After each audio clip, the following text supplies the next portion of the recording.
free camping? We love it, especially when it comes with electric and water hookups. We're going to go to a harvest host and use that as a base camp to go explore Gettysburg. So stay tuned. You're not going to want to miss this. This should be a lot of adventure. Welcome to our channel, We Are Forever Dreaming. We are Danny and Donna. We take you along with us as we travel in our truck camper. We show you how we do it, where we stay, and where we go while we're there to have fun. We also give you tips about what we find that makes things better and easier. We invite you to subscribe to our channel to see where the next adventure takes us. Stay tuned to see what we're doing now. We're back on the road. It's Monday morning, about 10 o'clock in the morning. It's about 50 degrees out. It's overcast, and we're on our way to a harvest host location, which is about a 2-hour ride today from the casino, which we had an absolute blast. And we're going to have hookups at the harvest host, which is actually at a church. So it's kind of cool. And the location we're going to be using that for is our base camp to go see Gettysburg. So we're on our way to see Gettysburg. Starting to see more fall colors.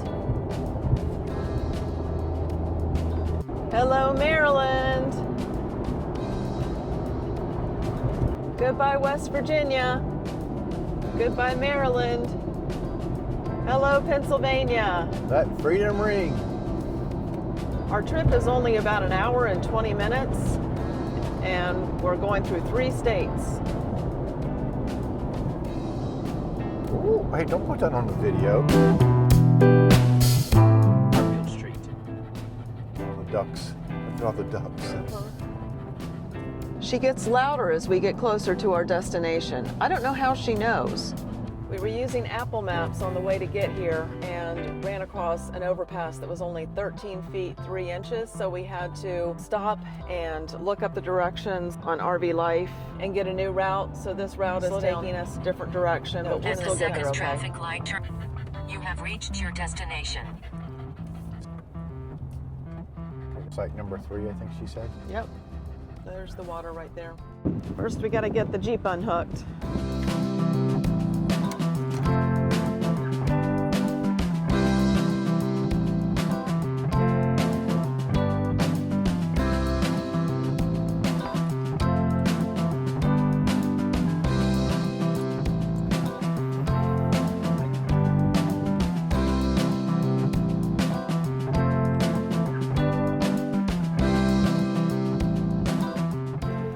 Is this what you want? This is what I want. I'm not going to hook up until we open it up and you turn the power motor on.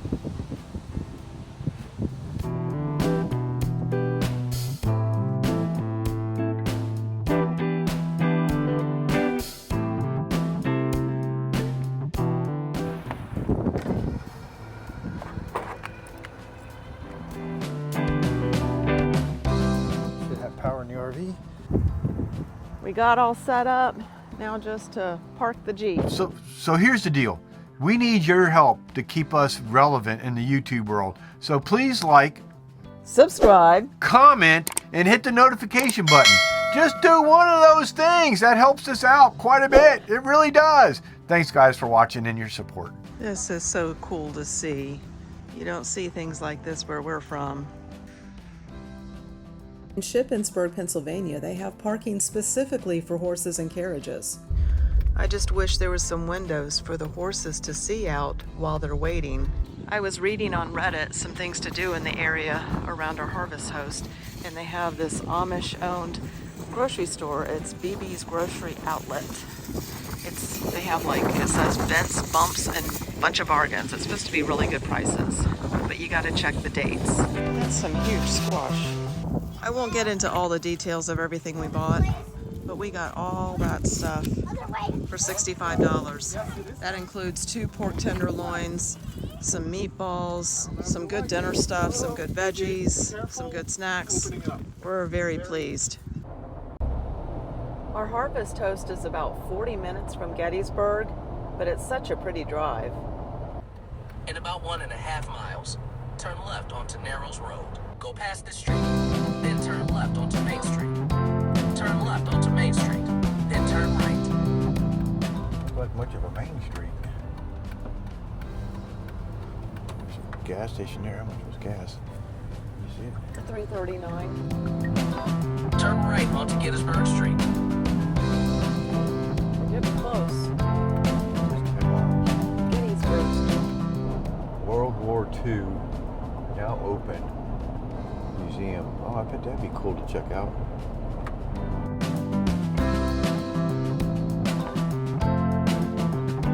We're entering the Gettysburg National Military Park. We're in the borough of Gettysburg. Old homes in here. Look, these must be college dorms. I didn't know there was a college here. Go past this stop sign, then turn right onto Carlisle Street. There's Gettysburg College. We saw a house that had a fraternity symbol on it, or maybe sorority. In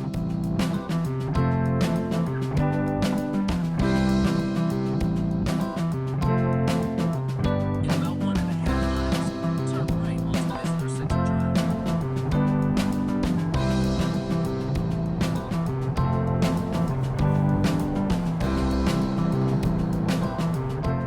That's the Evergreen Cemetery. We're pulling into the Gettysburg National Military Park Visitor Center. We're here at the Gettysburg National Park Museum and Military.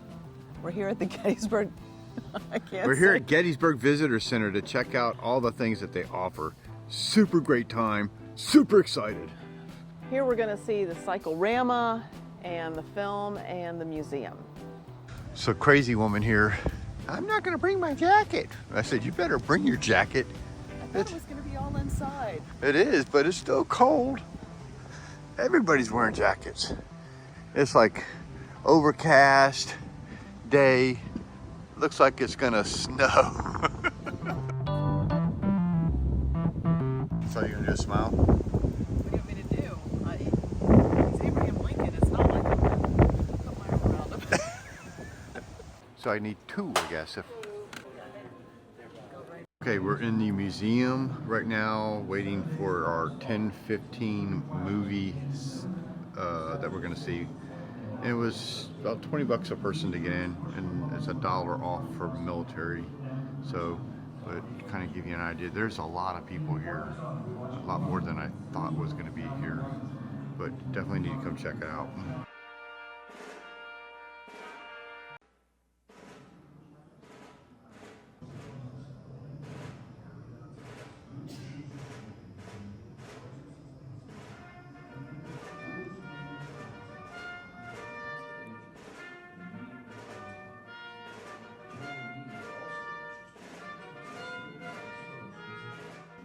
First shot, July 1st, 7:30 a.m.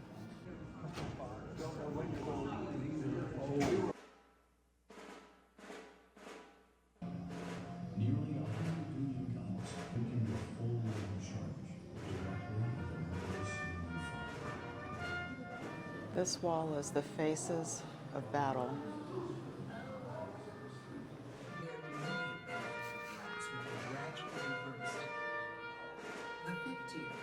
Okay, we're in line for the film, and we're going to see the 10:15 showing.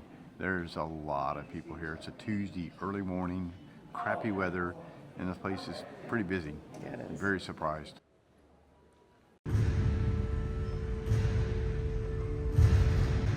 At 1 o'clock, 150 Confederate cannon opened fire.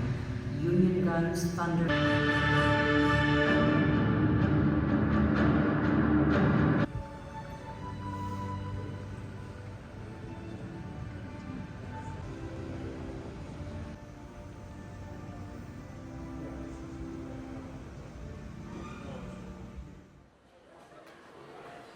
They have a huge gift shop here with lots of books on the history.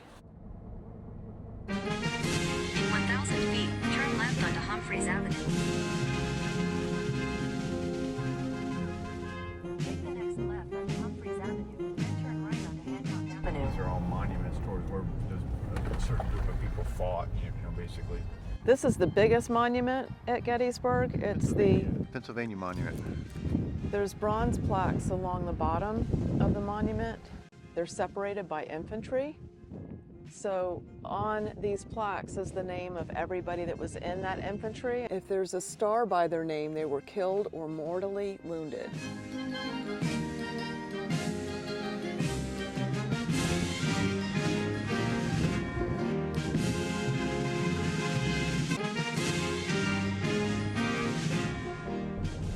headed to Little Round Top.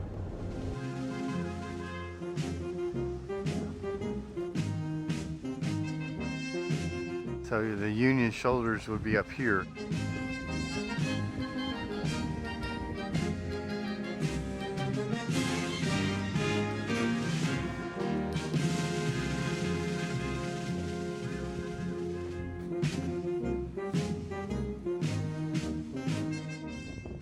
We climbed the steps of the 12th Infantry of New York. We've got an even better view of some of the battlefield.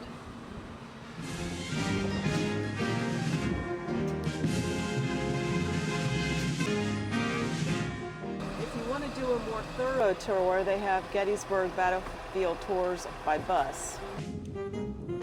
That's Little Round Top that we just came from. And now we're going to go to Devil's Den. I got it, babe. So we're at Devil's Den.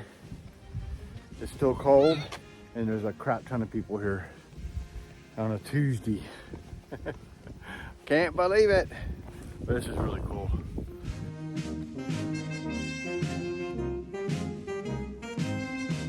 July 2nd at 4 p.m. Slaughter at Devil's Den.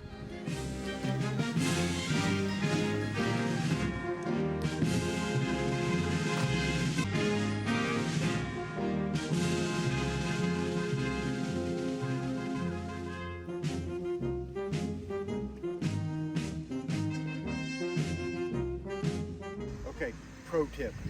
They're not the most fashionable product, but they hold all your stuff. Wallet, keys, cell phone. Put it around your waist. It's good to go instead of trying to put everything in your pockets. So highly recommend. Highly recommend that you get one of these. There's a lot of pockets in them. I really like it. Okay. That's a cool way to see Gettysburg. This is the historic Sachs-covered bridge. This historic bridge is a 100-foot town truss bridge in Adams County, Pennsylvania. It was built around 1854. It's famous in its role in the Battle of Gettysburg, where both Union and Confederate troops crossed it, and it's known for being haunted. A couple is getting married right now in the bridge. By the bridge is a dam. There's a couple people over there fly fishing. This is the Civil War Hospital. Schoolhouse too. Sachs Mill Pitzer Schoolhouse. So I guess they use that as a Civil War hospital. Time for lunch. Hi, it's two. Would you like to sit out here, or would you like to sit in the bar area? Out here's fine. We got a seat by the window. Across the street you can see the Toy Soldiers Shop. They sell miniature soldiers. We both ordered the same thing, except Danny got the French fries you, as sir. a side. What is this called again? It's the English style beef. English style beef. Okay, thank you. And I got the Brussels sprouts as a side. This is the Freemasonry monument in the cemetery annex.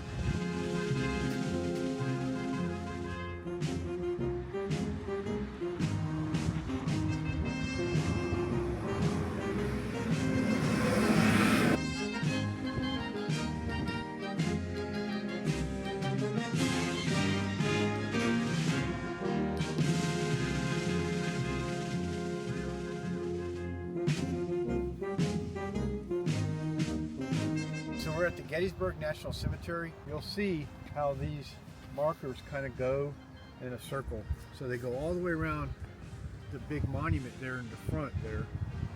So each one of these sections is done by the state of the bodies that were from that state. For instance, New Jersey, and it'll say 78 bodies.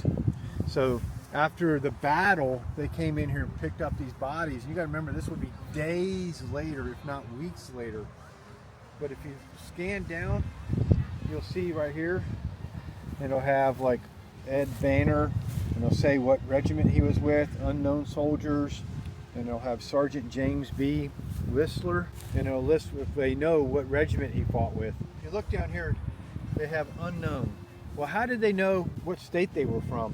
When it says unknown, they were able to determine what state based upon the uniform or the insignias that they wore, based, United States Army, and it would be from New Jersey, New York, Pennsylvania, stuff like that. That was the only way that it could identify people. There was no dog tags or anything like that. And you got to remember, this would be days, if not weeks, if not months later, when they came in and picked up these bodies and tried to give them an honorable burial.